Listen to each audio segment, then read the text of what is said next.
오늘 우리에게 주신 하나님 말씀은 신약성경 요한복음 6장 5절로 13절까지 말씀입니다. 제가 갖고 있는 신약성경 152면에 있습니다. 요한복음 6장 5절에서 13절까지 말씀을 우리 함께 낭독하겠습니다. 예수께서 눈을 들어 큰 무리가 자기에게로 오는 것을 보시고 빌립에게 이르시되 우리가 어디서 떡을 사서 이 사람들을 먹이겠느냐 하시니, 이렇게 말씀하심은 친히 어떻게 하실지를 아시고 빌립을 시험하고자 하심이라. 빌립이 대답하되 각 사람으로 조금씩 받게 할지라도 200데나리온의 떡이 부족하리이다. 제자 중 하나 곧 시몬 베드로의 형제 안드레가 예수께 여짜오되 여기 한 나이가 있어 보리떡 5개와 물고기 2마리를 가지고 있나이다. 그러나 그것이 이 많은 사람에게 얼마나 되겠사옵나이까? 예수께서 이르시되 이 사람들로 앉게 하라 하시니, 그곳에 잔디가 많은지라 사람들이 앉으니 수가 5,000명쯤 되더라. 예수께서 떡을 가져 축사하신 후에 앉아있는 자들에게 나눠주시고 물고기도 그렇게 그들의 원대로 주시니라. 그들이 배부른 후에 예수께서 제자들에게 이르시되 남은 조각을 거두고 버리는 것이 없게 하라 하시므로 이에 거두니 보리떡 5개로 먹고 남은 조각이 12바구니에 찼더라. 아멘. 오늘 본문 말씀을 가지고 감사한 대로 누릴 수 있습니다 라는 제목으로 주의 은혜의 말씀을 함께 나눌 때에 이 말씀이 여러분의 삶과 가정과 범사에 하나님의 충만하신 은혜가 넘치시기를 예수님 이름으로 축원합니다. 중국 당나라 때에 유은석이라는 천재 문인이 있었습니다. 그는 권력 다툼에 밀려서 저 지방 한지에 한직으로 자천이 되었습니다. 그곳에 가보니까 자기가 거처할 방은 몸뚱어리 하나 겨우 들어갈 만한 작은 방이었습니다. 중앙관직에 있다가 지방 한직으로 밀려나면 얼마나 서럽고 얼마나 억울하겠습니까? 거기다가 집마저 겨우 몸뚱아리 하나 누일 만한 처소니까 얼마나 힘들겠습니까? 그래서 힘들만도 한데 그 사람이 그 방에 들어가서 이런 시를 씁니다. 제목이 누실명인데요. 누자는 누추할 누자에 실자는 방실입니다. 누추한 집에서의 가고 이런 뜻이 있는데 이렇게 말합니다. 산부제고 유선칙명이라. 산에 아무리 낮다 할지라도 유선칙명, 거기에 신선이 살면 그 산은 명산이 되고, 수부제심 유용칙영이라. 물이 낮다 할지라도, 물의 깊이가 낮다 할지라도 거기에 용이 살면 그 산은 명수다, 이름 있는 물이다, 그렇게 말합니다. 그리고 나서 하는 말이 사실루실 유오덕형이라. 아무리 작은 집이라 할지라도 내가 그곳에서 나의 덕을 펼쳐서 향기가 가득하게 하리라, 이런 다짐에 글을 썼죠. 산과 물은요 누가 지배하느냐에 따라 다르고 집도 누가 사느냐에 따라서 달라질 수가 있습니다. 군자가 머물면 덕이 넘치고 소인이 머물면 탐심이 넘치게 되어집니다. 비록 누추한 집이라 할지라도 덕을 행하는 자가 살면 그곳에 향기가 넘쳐나는 그런 명실이 된다, 그렇게 이야기하는 것이죠. 우리가 누가 사냐에 따라서 그 집이 고대 광실이 될 수도 있고 초라한 집이 될 수도 있는 것입니다. 오늘 우리의 인생을 마찬가지입니다. 내 인생을 내가 누실로 만들 수 있고 명실로 만들 수가 있습니다. 그것은 여러분들이 어떤 마음으로 어떤 자세로 사느냐에 따라서 달라질 수가 있는 것이죠. 사복음서에 등장하는 예수님의 이적은, 표적은 한 35가지 정도가 나오는데요. 35가지가 사복음서에 똑같이 다 나오는 것이 아니고 어떤 사건은 마태복음에만 나오고 어떤 사건은 누가복음에만 나오고 어떤 사건은 마가복음에만 나오고 또 어떤 사건은 마태, 마가, 누가 세 복음서에 똑같이 나오기도 하고 이렇게 해서 흩어져서 이렇게 나오는데요. 사복음서에 다 나오는 표적이 뭐냐면 바로 오늘 여러분들이 낭독하신 이 오병이어의 기적의 사건입니다. 다른 데는 다른 기적들은 뭐 한두 군데 나오지만 이 오병이어의 기적만큼은 네 곳에 동시에 나온다는 거예요. 그거 왜 그러냐면요, 제 생각에는 그만큼 이 사건이 중요하고도 강렬한 인상을 주었기 때문에 그렇다 볼 수가 있죠. 사람마다 기억이 다 다르고 감성이 다 달라요. 그래서 사람마다 똑같은 걸 보지만 어떤 사람은 이것이 중요하다고 여기고 어떤 사람은 저것이 중요하다고 여기기도 합니다. 그래서 각자의 감성에 따라서 기록이 달라지는데 이 오병이어의 기적의 사건만큼은 내 제자가 동시에 중요하다고 생각했고 가장 강렬한 인상을 받았기 때문에 이 네 제자가 다 기록했다, 그렇게 볼 수가 있죠. 예수님께서 들판에 계실 때에 많은 무리들이 몰려들었습니다. 해가 질 때쯤 되니까 사람들이 배가 고파 쓰러질 지경이었어요. 그래서 예수님께서 제자들에게 너희들이 먹을 것을 저 사람들에게 주라 그랬더니 제자들이 얼마나 황당했겠습니까? 몇십 명쯤 되면 어떻게 해보겠는데 거기에 모인 무리가 5천 명이에요. 5천 명의 무리에게 떡을 나눠주라는 거예요. 어떻게 할 수 있겠습니까? 이 5천 명을 지금 저녁 시간에 떡을 나눠준다는 것, 아니 살 수 있는 곳이 없는 거예요. 또 살 수 있는 곳이 있다 할지라도 그 5천 명을 다 먹이려면 돈이 부족한 거예요. 그러니까 도저히 이 제자들로서는 할 수가 없어요. 그때에 한 제자가 어린아이의 도시락을 가져와서 예수님께 드리고 예수님께서 그 어린아이의 도시락을 들고 축사하시고 떼어 나눠주니까 5천 명이 먹고 12바구니가 남았더라, 그렇게 말씀하십니다. 그런데 5천 명이 어떻게 먹었냐면 원대로 먹었다 그래요. 원대로 먹었다는 말이 무슨 말입니까? 배부르게 먹었다는 거예요. 자, 여기서 하나님의 놀라운 은혜가 임하는데 이 은혜를 접할 수 있는 방법이 무엇인지를 보여주고 있어요. 지금 똑같은 상황에 예수님이 보시는 세계나 제자들이 보는 상황이나 똑같은 상황에 5천 명이 굶주려서 지쳐 쓰러져 가고 있는 그런 상황이에요. 떡을 살 수도 없고 구할 수도 없고 그런 상황이에요. 똑같은 상황인데 왜 이런 놀라운 일들이 일어나게 되느냐? 그거는요, 바로 예수님이 보는 관점과 제자들이 보는 관점의 차이에서 온다는 거죠. 어떤 차이냐? 그게 바로 감사의 차이였다라는 사실입니다. 오늘 본문 말씀을 통해서 우리가 작은 차이가 같지만 말 한마디 같지만 이런 작은 차이가 큰 역사를 일으킨다는 사실을 깨닫기를 원합니다. 자, 감사가 없으면 부족한 것만 보이게 되어 있습니다. 사람의 욕심은 끝이 없다고 그러잖아요. 잠언 30장 15절에 보면 거머리에게는 두 딸이 있어 다오 하느니라 그랬어요. 거머리의 딸의 이름이 뭐라고요? 다오예요. 첫째 딸 이름이 뭐라고요? 다오고 둘째 딸 이름도 다오예요. 그러니까 거머리가 얼마나 욕심이 많으면 딸 이름을, 자식들 이름을 다오로 지었다는 거예요. 그만큼 사람의 욕심이 끝이 없다는 것을 말합니다. 아무리 많이 가져도 만족할 줄 모르는 것이 우리의 모습이라는 것이죠. 얼마 전 친구 아들의 결혼식이 있어서 다녀온 적이 있습니다. 그 주례하시는 목사님이 얼마나 은혜스럽게 주례를 잘하는지 정말 감동을 받았어요. 진한 감동을 받고 왔는데요. 그 목사님이 주례사 하는 중에 이런 이야기를 하시는 거예요.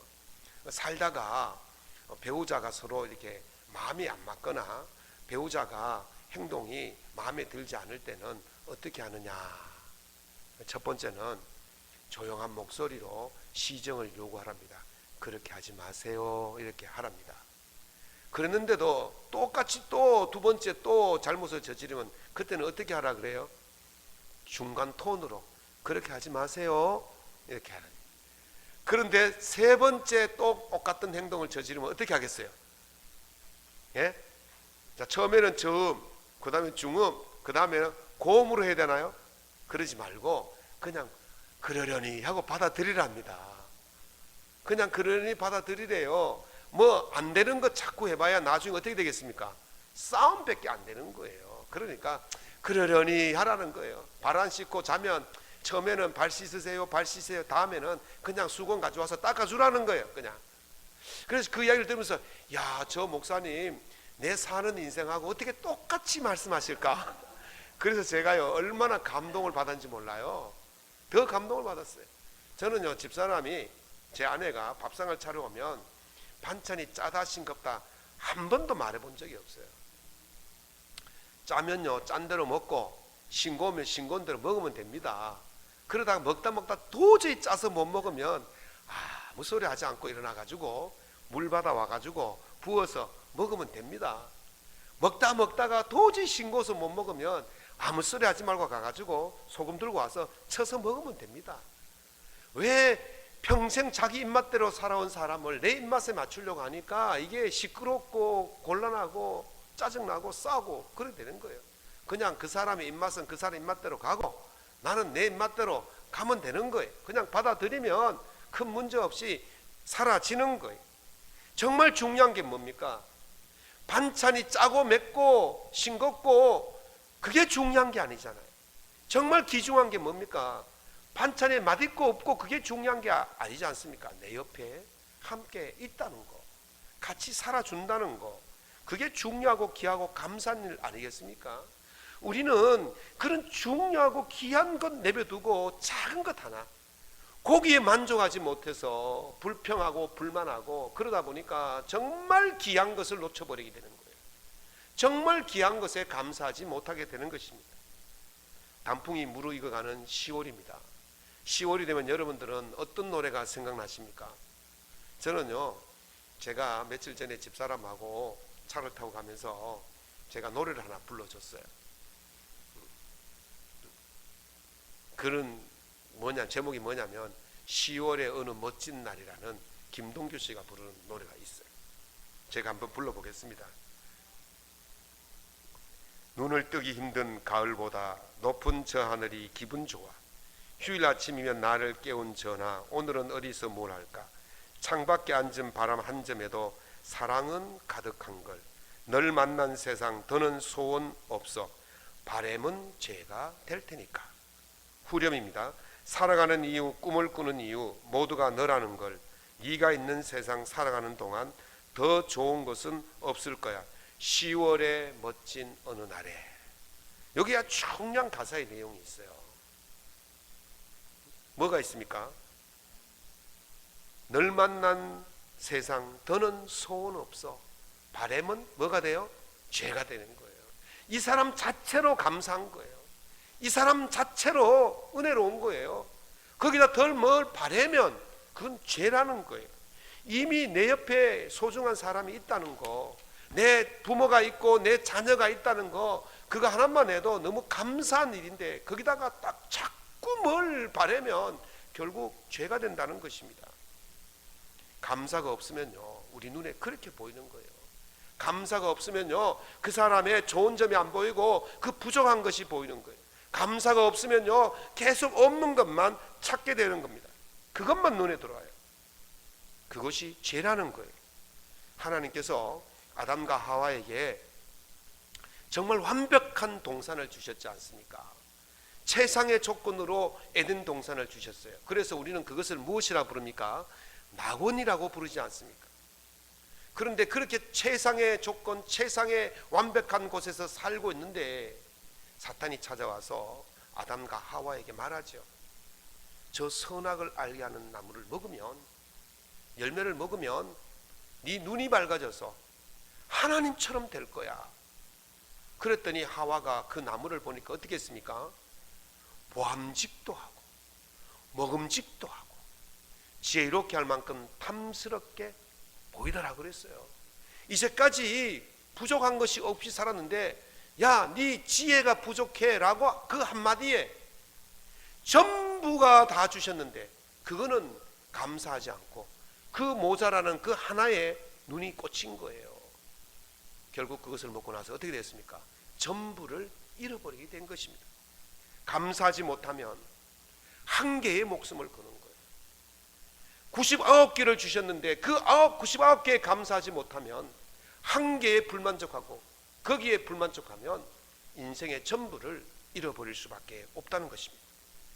예수님께서 빌립에게 우리가 어디서 떡을 사서 이 사람들에게 나눠줄까 그랬더니 빌립이 이렇게 말하죠. 각 사람에게 조금씩 거두더라도 200데나리온의 떡이 부족합니다. 200데나리온의 떡이 200데나리온의 양이 얼마나 될까? 지금의 돈으로 환산하면 3천에서 5천만 원 정도 돼. 3천 원이 아니에요. 30만 원이 아니에요. 오늘 여러분들에게 떡을 나눠주려고 준비를 해왔는데 3천만 원에서 5천만 원 든다면 나눠줄 수 있겠습니까, 여러분? 어마어마한 돈이에요. 아마 이 빌립이 이렇게 말한 것은 도저히 우리가 할 수 없는 일입니다 라고 이야기하는 거예요. 그런데요, 빌립이 깨닫지 못한 것이 하나 있습니다. 지금 빌립이 누구와 함께 있습니까? 예수님과 함께 있어요. 예수님이 어떤 분이에요? 빌립이 예수님이 어떤 분인지를 몰랐을까요? 자, 예수님이 어떤 분인지를요, 요한복음 6장 2절에 보면 이렇게 말합니다. 큰 무리가 따르니 이는 병자들에게 행하시는 표적을 보았습니다. 지금 많은 무리들이 5,000명이나 되는 무리들이 여기에 모인 이유가 무엇입니까? 예수님의 신적인 능력, 하나님의 능력을 보았기 때문에 몰려든 거예요. 그러면 빌립도 똑같이 보았어요. 따라다니면서. 빌립이 어제 오늘만 본 게 아니에요. 빌립이 예수님을 처음 만났을 때에 알고 있었단 말이죠. 빌립이 나다나엘에게 가서 예수님의 만난 이야기를 할 때 이렇게 말합니다. 율법에서 모세가 율법에 기록한 것과 여러 선지자들이 기록한 그 사람을 내가 만났다 그랬어요. 그 사람이 누구냐? 바로 나사렛 예수라는 거예요. 빌립은 처음에 예수님을 봤을 때 이 사람이 메시아구나, 구원자구나, 그걸 깨달았다는 거예요. 이 사람이 하나님의 아들이구나, 그것을 깨달았다는 거죠. 그래서 그 예수님의 아들인 것을 알았던 이 빌립이 순간적으로 지금 자기가 누구와 함께 있는 것을 깨닫지를 못하게 되었던 것입니다. 하나님께서 예수님을 우리에게 보내주신 것은 하나님의 전부를 주신 거예요. 다시 하겠습니다. 하나님께서 예수님을 우리에게 보내주신 것은 하나님의 전부를 보내주신 것인 줄로 믿습니다. 로마서 8장 32절에 자기 아들을 아끼지 아니하시고 우리 모든 사람을 위하여 내주시니가 어찌 그 아들과 함께 모든 것을 우리에게 주시지 아니하시겠느냐. 아멘. 뭐라고요? 예수님을 보내면서 예수님이 하나님의 전부 아닙니까? 하나님의 전부를 보내주셨으니까 그 외의 모든 것도 함께 우리에게 보내주셨다는 거예요. 전부를 주신 거예요. 지금 빌립 옆에 누가 있어요? 하나님의 전부가 서 계신 거예요. 그러면 빌립이 어떻게 생각해야 됩니까? 하나님의 아들이 내 옆에 계시구나. 이 5,000명이 아니라 5만 명이라 할지라도 예수님이 하시면 능히 하실 수 있겠구나. 그런 믿음을 가져야 되는 거예요. 그런 고백을 가져야 되는 거예요. 그러면 두려움과 염려와 근심이 아니라 감사가 나오는 거예요. 사랑하는 성도 여러분, 여러분들 삶 속에서 살아가다 보면 힘들고 어려운 일들이 있을 때가 있습니다. 그러나 중요한 게 무엇입니까? 내가 지금 누구와 함께 있어요? 내가 지금 하나님의 전부이신 예수님과 함께 동행하는구나. 그 사실을 믿고 고백할 수 있기를 바랍니다. 그러면 감사가 나오는 거예요. 그게 안 되니까 자꾸 부족한 것만 찾는 거예요. 전부가 지금 내게 계시는데 자꾸 부족한 것 찾는 거예요. 부족한 것에 근심하기 전에 먼저 하나님의 자녀가 됨을 감사하시고 하나님과 동행하심을 감사하시기 바랍니다. 우리 주님이 나와 함께 계시는데 더 바라는 것은 죄가 되는 것입니다. 주님이 계신 곳에는 그보다 더 좋은 것이 없을 것입니다. 오늘 주님과 함께 계신다는 사실을 믿으시기 바랍니다. 감사가 없으면 부족함은 보이지만 주님이 함께 계신다는 것을 믿으면 감사가 넘쳐나게 될 줄로 믿습니다. 두 번째는 감사가 없으면 모두가 하찮게 보입니다. 예수님께서 가이사의 것은 가이사에게 라는 말씀을 하신 적이 있으시죠. 여기서 가이사는 로마 황제를 말합니다. 로마 황제. 그럼 로마 황제의 이름이 가이사냐? 본래 로마 황제를 칭하는 이 가이사란 말은 한 사람의 이름이었습니다. 율리우스 가이사르라는 사람의 이름이었는데 예수님 오시기 전 50년쯤, 그러니까 BC 50년 전쯤에 로마의 위대한 지도자 중에 한 사람이었어요. 로마는요, 황제 제도가 있기 전에는 공화정이었어요. 공화정이란 말은 지금 우리나라처럼, 우리나라가 민주공화국 아닙니까? 민주공화국이란 것은 주민들의 투표로 해서 지도자를 선출하는 것을 공화제도라 그래요. 그래서 지금 이제 그 당시에 로마 원로원이 있었어요.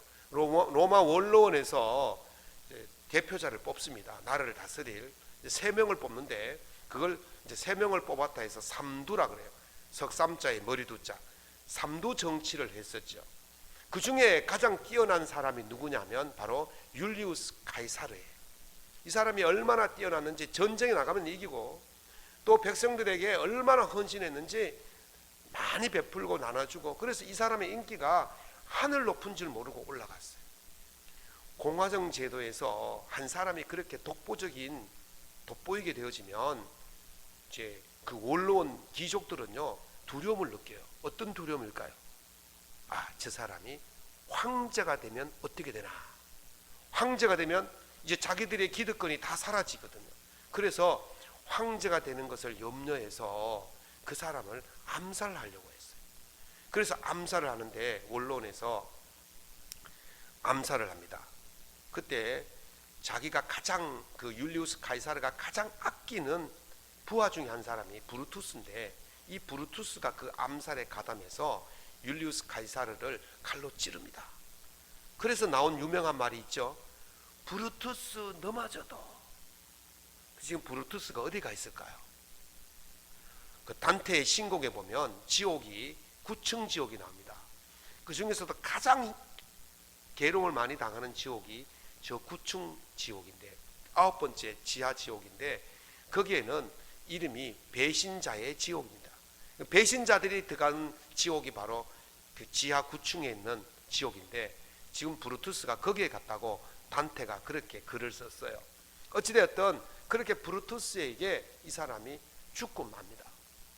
그리고 율리우스 가이사르가 살았을 때 생전에 유언을 남겨놨는데 그 유언을 이제 집행하게 돼서 보니까 뭐냐면 자기 전 재산을 다 팔아서 로마 시민들에게 다 나눠주라 그랬어요. 그래서 율리우스 가이사르의 돈을 다 나눠주니까 그때 로마 시민 1인당 얼마치 받았냐면 100만 원씩 받았다는 거예요. 한 집에 요즘 말하면 400만 원씩. 엄청난 돈 아닙니까? 지난번에 우리 코로나 할 때 막 나눠주고 그랬잖아요. 그럼 막 얼마나 좋았습니까? 그 백성들이요 1인당 100만 원씩 받으니까 그때서야 깨달은 거예요. 아유, 이렇게 좋은 분이 없었구나. 여러분, 자기 옆에 있을 때 그 좋은 분을 하찮게 생각한 거예요. 그러니까 그분이 죽고 난 뒤에 어떤 일이 벌어졌냐면 그 가이사르의 그 양자인 옥타비아누스하고 그리고 가이사르의 아끼던 부하 안토니우스하고 자기들이 후계자라고 싸움을 하는데 몇 년을 했냐면 14년을 내전을 했어요. 14일 싸워도 지겨워 죽겠는데 14년을 전쟁을 벌였으니까 로마가 완전히 황폐화된 거예요. 우리에게 있는 작은 것 하나라도 하찮게 여기면 그것을 잃어버릴 뿐만 아니라 더 큰 비운을 겪게 된다는 사실입니다. 결국 이 옥타비아누스하고 안토니우스하고 14년 싸운 다음에 누가 이기느냐 하면 옥타비아누스, 카이사르의 양자가 후계자가 되면서 이름을 또다시 옥타비아누스 카이사르 이렇게 붙입니다. 그래서 소 카이사르라고 그렇게 말하죠. 그리고 나서 그 뒤부터 이 사람이 옥타비아누스가 황제 자리에 오르게 되어집니다. 그래서 그 다음부터 황제의 이름은 카이사르가 된 거예요. 카이사르. 우리가 카이사르 그러니까 그냥 황제의 친구라고 알지만은 사실은 율리우스 카이사르의 이름이고 그것이 나중에 황제를 칭하는 이름이 되었다. 그렇게 돼요. 중요한 그게 아니고 중요한 건 뭐예요? 내게 있는 것을 하찮게 여기면 있는 것마저 다 빼앗기게 된다는 거. 빌립이 먹을 것이 없어 걱정할 때 안드레가 이렇게 말합니다. 여기 한 아이가 있어 보리떡 5개와 물고기 2마리를 가지고 있나이다. 그러나 이것이 얼마나 되겠사옵나이까. 여러분, 물고기 2마리 뭐 별거 아닌 것 같죠? 얼마나 안 되는 것 같죠? 그런데 어떻게 됩니까? 얼마나 되겠습니까? 라고 묻습니다. 근데 사실 얼마나 안 돼요. 그게 5,000명이 앉아있는데 물고기 2마리, 그 물고기가 뭐 고등어만한 물고기 아니에요. 방어만한 물고기도 아니에요. 그냥 보리밀 아시죠? 멸치보다 좀 더 큰 그런 거, 요런 손가락만한 거 2개 있고 보리떡 해봐야 그냥 애가 먹을 수 있는, 그 어른이 먹으면 간에 기별도 안 가는 그런 양이에요. 그러니까 빌립이, 그 안드레가 당연히 그렇게 말하죠. 이게 얼마나 되겠습니까? 저 많은 사람들에게 하찮다는 거예요. 예수님 혼자 잡숴도 안 돼요. 이 말하고 똑같은 거예요. 그런데요, 아무것도 없는 것보다도 그것 하나라도 있으면 얼마나 감사합니까? 그게 하찮게 보이지만 거기에 감사하면 하나님은 더 큰 은혜를 주실 줄로 믿습니다. 바울 사도는요, 하나님께서 지으신 모든 것이 선함에 버릴 것이 없다. 하나님의 말씀과 기도로 거룩하여집니다. 그랬어요. 그러니까 우리가 하나님이 주신 것 아무리 작은 것이라 할지라도 감사하게 받으시기 바랍니다. 감사하게 받으면 하나님은 더 큰 은혜를 주시는 거예요. 감사함으로 받아서 더 큰 은혜를 누릴 수 있기를 예수님 이름으로 축원합니다. 감사하게 되면 풍성함을 보게 될 줄로 믿습니다. 제가 제 개척교회 처음 시작할 때 집이 없어서 친구가 빌려준 돈을 가지고 옥탑방에 살았어요. 뭐 10평, 12평 정도 되는 작은 옥탑방에 살았어요. 가방 2개 들고 올라와서 시작했는데 그런 옥탑방 하나라도 주신 것이 얼마나 감사한지 모릅니다. 이제 양식이 없어서 그 친구 목사님이 시골에서 성미 거둔 것을 한 자루 보내줬어요. 그래 열어보니까요, 쌀벌레가 얼마나 많은지. 그래 앞에 난간에다가 쫙 피놓으니까요, 쌀벌레가요, 많은 쌀벌레들이 기어 나오는데요, 그것도 감사하게 씻어서요 밥 해먹고 그랬어요. 그리고 교회를 이제 시작하는데 식당에 친구 아시는 분이 우리 식당이 일요일날 주일날 쉬니까 여기 와서 예배 드리세요. 그래서 우리 아이들 데리고 처음에 거기 조만한 식당에서 예배를 드렸어요. 마이크도 없이 생 목소리를 했어요. 그래도요, 거기라도 있으니까 얼마나 감사해. 예배 드릴 수 있는 공간이. 그러다 한 4개월 지나다가 친구 목사님이 자기 선교센터에 와서 예배를 드리라. 그래서 거기서 예배를 드렸어요. 또 한 4개월 지난 뒤에 이제 거기 건물을 하나 상가를 얻어서 거기서 예배를 드리는데 얼마나 감사한지 몰라요. 거기 그 조만 곳에요, 유아실도 있고요, 잠옷실도 있고요, 식당도 있고요, 주방도 있고요, 예배실도 있고요, 로비도 있고요, 교육실도 있고요. 아이고 조만데 별게 다 있잖아, 그죠? 그래 얼마나 감사한지 몰라요. 그래도 양문교회로 왔어요. 새빵살이 하다가요 자가가 생긴 거예요. 얼마나 기쁘고 좋겠습니까? 그러다가 우리가 이쪽으로 이사 왔잖아요. 와, 궁궐 아니겠습니까? 5성급 호텔 저리 가라 아니겠습니까? 날마다 감사한 것, 작은 것 하나에 감사하고 감사할수록 하나님께서 점점 더 우리에게 감사 크기가 점점 더 크게 해주신 줄로 믿습니다. 저는 오늘 이런 기적 같은 일들이, 여러분은 어떻게 생각할지 모르지만은 제게는 기적 같은 일이에요. 이 기적 같은 일이 어떻게 해서 생길 수 있었냐? 그는요, 작은 것 하나에도 감사하고 주시는 대로 감사하고 그렇게 살았던 그것이 바로 효과가 있었다는 거예요. 그것이 하나님의 은혜를 받는 비결이었다는 거예요. 오늘 본문 말씀은 이러한 기적이 어떻게 일어날 수 있는지에 관한 단서를 우리에게 제공하고 있습니다. 그 단서가 바로 감사에 있었습니다. 예수님은요, 이 오병이어를 받으시고는 이렇게 말씀하시죠. 하늘을 우러러 축사하셨다. 예수님께서 떡을 가지사 축사하신 후에 앉아있는 자들에게 나눠주시고 물고기도 그렇게 그들의 원대로 주시니라. 아멘. 여기서 축사란 말은요, 어떤 행사에 가가지고 축하하는 말이 아니에요. 축하하는 말은 빌축자의 말씀사자예요. 말사자를 써요. 그러나 여기서 나온 축사는 빌축자의 사례사자예요. 그러니까 감사를 드렸다는 거예요. 영어로 말하면 gave thanks예요. 감사를 드렸다. give thanks는 감사를 드린다고, gave는 과거형이니까 감사를 드렸다예요. 그 헬라어로 하면 유카리스테오라고 그래서 감사를 돌렸다 이런 뜻이에요. 그 별가리는 5,000명 앉혀놓고 물고기 2마리, 보리밀 하나 2마리 하고 작은 떡 5개를 들고 하나님께 감사를 드렸대요. 그랬더니 5,000명이 먹고도 어떻게 먹었어요? 원대로 먹고 배불리 먹고도 12바구니가 남는 놀라운 일들이 일어났다는 것입니다. 감사하지 못하면요, 고대 광실, 5성급 호텔, 청와대라 할지라도 그것은요 누실처럼 그렇게 되고, 감사하면요 작은 초란 단칸방이라 할지라도 그것이 고대 광실 부럽지 않은 그런 집이 될 줄로 믿습니다. 민수기에 보면요, 하나님께서 이렇게 말씀하십니다.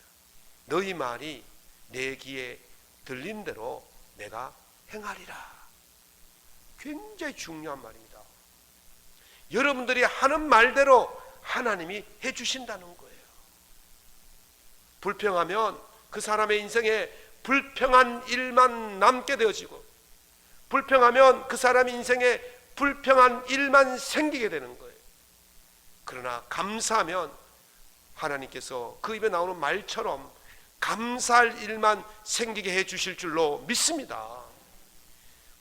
물고기 2마리, 보리떡 5개라 할지라도 5,000명 앞에서 감사를 드렸더니 이런 놀라운 은혜를 베푸신 것처럼 여러분들의 입에서 날마다 감사가 나오면 그 감사한 대로 누리는 복을 받게 될 줄로 믿습니다. 날마다 감사하셔서 이런 오병이의 기적이 여러분 삶 속에서 날마다 일어날 수 있기를 예수님 이름으로 축원합니다.